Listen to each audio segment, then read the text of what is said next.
Jangan siksa ibu dengan kerinduan.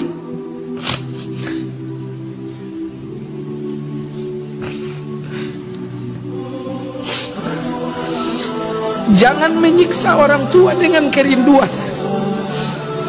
Kapanpun orang tua menginginkan untuk pulang, pulanglah, tinggalkan pekerjaan, tinggalkan istri, tinggalkan anak, kembalilah. Jangan siksa orang tua dengan kerinduan. Dia telah tersiksa untuk mengandung kita. Dia pun telah tersiksa untuk melahirkan kita.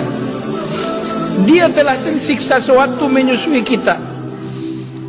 Anda tahu jamaah sekalian, ibu kita sering menanggung lapar agar kita kenyang. Dia sering berdusta untuk kebahagiaan kita. Berdusta. Ibu kita pendusta. Dia sakit, kita katakan ibu sakit. Dia mengatakan tidak, aku tidak sakit, padahal dia sakit. Ibu kita lapar, kita bertanya, ibu lapar? Ibu mengatakan tidak, aku sangat kenyang, makanlah. Anda tahu jamaah sekalian, dia lapar, tapi dia berdusta. Dia mengatakan saya kenyang, hanya agar kita puas dengan makanan itu.